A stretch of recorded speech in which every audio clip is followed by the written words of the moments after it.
एक दिन बच्चों ने पिकनिक पर जाने की बात कही। यह सुनते ही अंकिता की रूह कांप गई, क्योंकि उसे एक पुराना किस्सा याद आ गया। ये बात तब की है जब अंकिता 10वीं क्लास में पढ़ रही थी। एक दिन टीचर ने पिकनिक का प्लान बनाया था। अपने सभी दोस्तों के साथ अंकिता ने भी जाने के लिए हाँ कर दी। पिकनिक पर जाना था पावागढ़। पूरा स्कूल पिकनिक पर जा रहा था, इसीलिए करीब 30 बस सभी बच्चों को ले जाने के लिए तैयार थी। अंकिता अपने दोस्तों के साथ सबसे पीछे वाली बस में बैठ गई। सभी हंसते मस्ती करते हुए बस से जा रहे थे।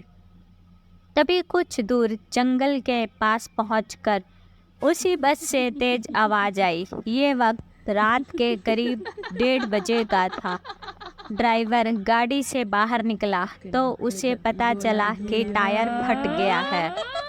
ड्राइवर ने सबसे कहा, बस का टायर बदलने में करीब 2 घंटे लगेंगे। आप सब नीचे उतर जाए, मैं इसे बदल देता हूँ।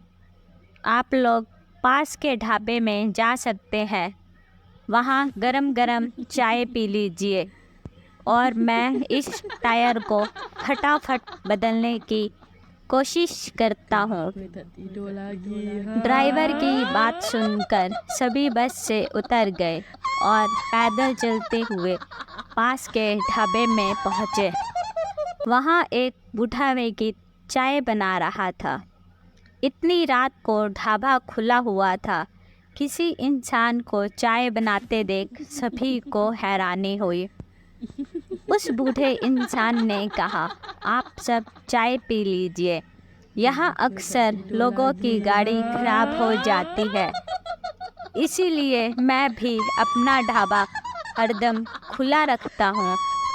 आप जैसे राहगीरों को कुछ मदद हो जाती है। उनकी बात सुनकर सबने चाय का ऑर्डर दे दिया। उन्होंने कुछ ही देर में सबके लिए चाय बनाकर मेज पर रख दी। चाय पीते हुए अंकिता की आंखें एकदम ढाबे की छत की तरफ गई।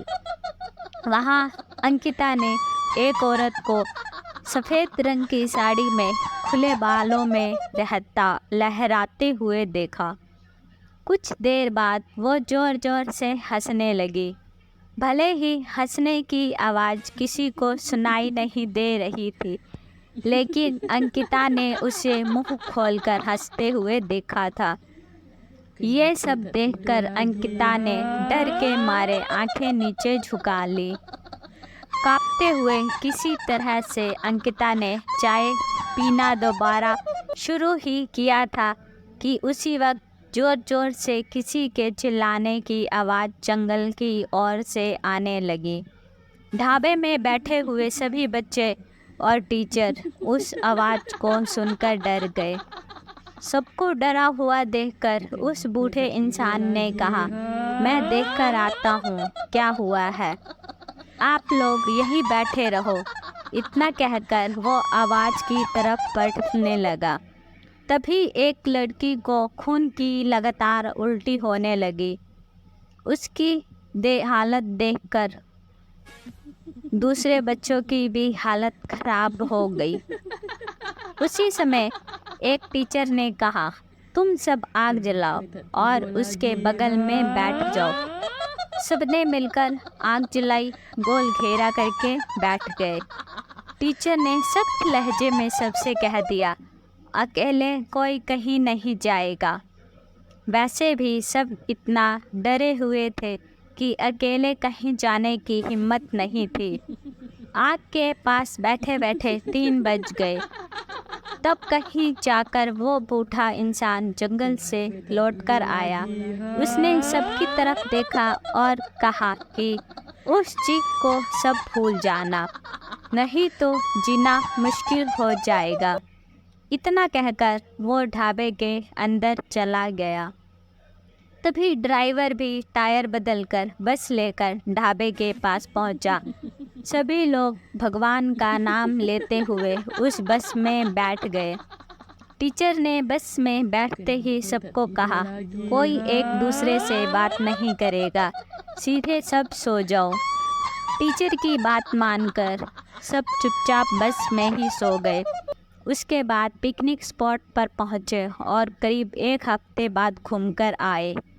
पिकनिक में किसी ने दूसरे बस के बच्चों से उस रात के बारे में कुछ नहीं कहा, क्योंकि टीचर ने मना किया था।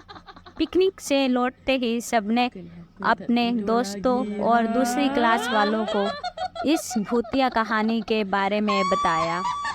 आज पिकनिक का नाम सुनते ही यही भूतिया ढाबा की कहानी अंकिता के मन में आ गई। बच्चों को पिकनिक भेजने से उसे डर लगने लगा। इस कहानी से हमें यह सीख मिलती है कि बीती घटनाओं को भूल जाना ही अच्छा है, नहीं तो जीवन भर वो घटना डराती रहेगी।